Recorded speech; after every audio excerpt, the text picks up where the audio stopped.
Had to make a note before I forgot it there. You know how that goes sometimes. You find a gem and you go, oh my goodness gracious, I had never seen that before. And so you better write it down. You better make a note of it, because if you don't make a note of it right then, right there, it's gone. Welcome back, everyone. Happy Wednesday morning to you. My name is Don K. Preston. I am the president of Preterist Research Institute of Ardmore, Oklahoma. And do not forget, Preterist Pilgrim Weekend, July 12th to the 14th, 2018, coming up very, very soon. All right. We are talking about the quote, redemption of creation, unquote, of Romans chapter 8, which occurs, at the time of the resurrection. Now look, I don't know of anybody that denies that connection. Revelation chapter 20, 10 and following is the time of the resurrection, right?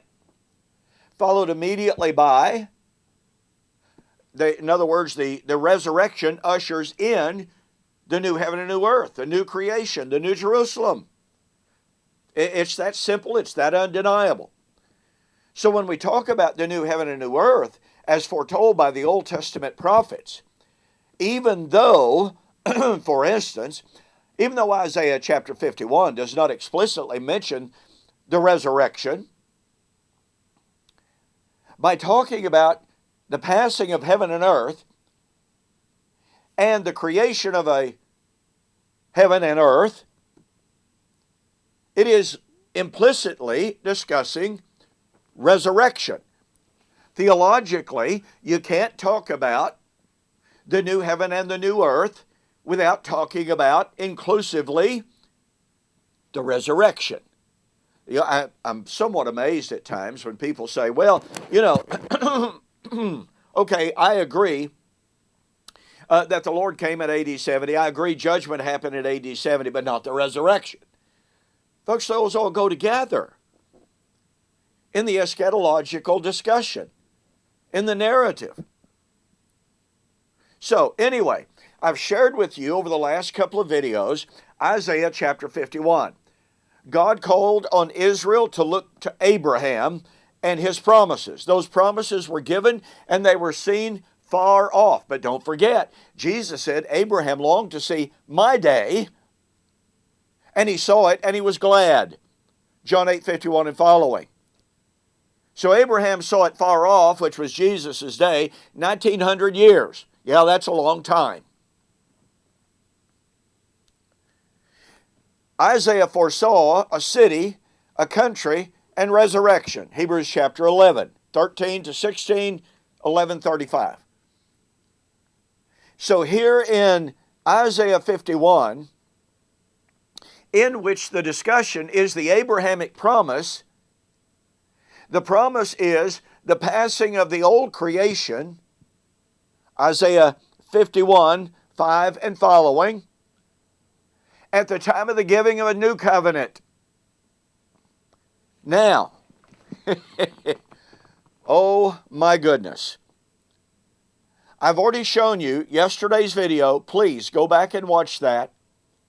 God said he was going to give the new covenant, the covenant of righteousness, the covenant of justice. Pardon me. A covenant of salvation. When heaven and earth would pass away. Notice now, God calls on Israel. And in Isaiah 51, 15 and following, he says this, I am the Lord your God, who divided the sea, whose waves roared. The Lord of hosts is his name. Now watch. I have put my words in your mouth. I have covered you with the shadow of my hand. Watch this. That.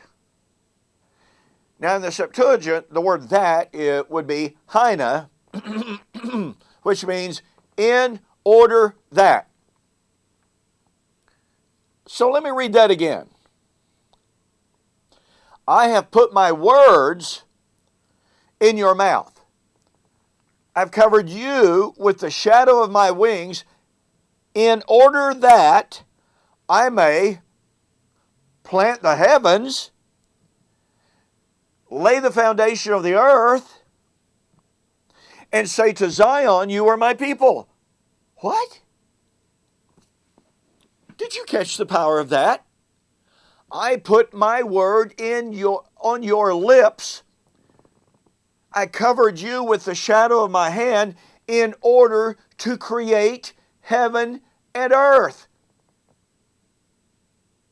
Folks, this is covenant creation. Or if you want to use the term, covenantal creation, or creation by covenant, however you wish to express it. Now, some say that God was looking back at what he did at Sinai. I once took that position. But in the Septuagint, these are in the future tenses. In other words, God says, I will put my words in your mouth, being a reference back to the giving of the new covenant. Okay, either way, let's consider this very, very quickly here. If it is a reference back to Sinai, when God gave Israel the covenant, what would it mean? It would mean that when God gave Israel Torah at Sinai, he planted the heavens and established the earth. He didn't create literal, physical heaven and earth at Sinai. No, he created Israel as a covenant people. So if Isaiah 51 is looking back at what God did at Sinai, which I don't think will work, because notice, he said, I gave you my word in order to say to Zion, you are my people. Well, Zion is Jerusalem. So, the second alternative is, as pointed out, in the Septuagint, these are future tenses. I will put my word in your mouth. Well, if that's talking about the new covenant that he had already mentioned in Isaiah chapter 51, verse 4 and following, a law shall go forth from my lips. It will be a law of justice, a law of salvation, a law of righteousness that will never be destroyed. Okay? So if the future tense is applicable, it's talking about the giving of the new covenant to the new covenant people to create the new heaven and the new earth and the new Jerusalem. Remember, he talked about the Abrahamic promise. What was the promise to Abraham? Heavenly city, heavenly country, resurrection. Either way you want to look at it here, folks, it is the creation of heaven and earth by giving of the law. Either the law of Moses or the law of Christ. Either way, take your choice. The future tenses work better, and the fact that it's referring to Zion, which in Messianic prophecy, Zion is the new Jerusalem that comes down from God out of heaven for God to dwell with man. Revelation 21, 1-3. But do you see the power of this? Here is a promise of the destruction of heaven and earth at the time of the giving of covenant. As we will see when we go to Isaiah chapter 65, God would destroy the old covenant world of Israel in order to create the new heaven and the new earth of Messiah, the heavenly Zion.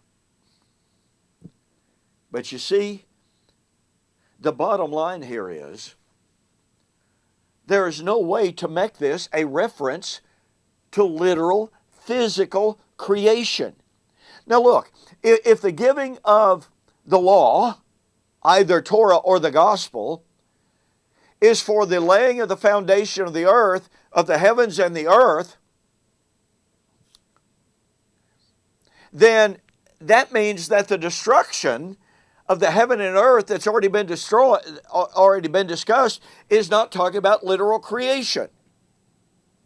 At what point of time are we supposed to believe that God would give a law to create literal, physical, new heaven and new earth? Which means, by the way, have you thought about this? If the creation of this heaven and earth of Isaiah 51, 15 and 16 is at the time of the literal, material, physical creation, and the creation of literal, material creation, then God doesn't give the new law, the new covenant, until the destruction of physical heaven and earth. And the creation of, now remember, here's the giving of the law to create heaven and earth. So if Isaiah 51 is talking about a literal, physical heaven and earth, new creation, then the new covenant that would create that heaven and earth, that new covenant has been made, or else there's yet another new covenant to be made. Do we really want to take that position? No, we don't. Look, I discuss all of this and more in my book, The Elements Shall Melt with Fervent Heat. This is the full preterist discussion of 2 Peter 3 and the passing of heaven and earth and the creation of the new heaven and new earth. And yes, I do discuss Isaiah 51 extensively.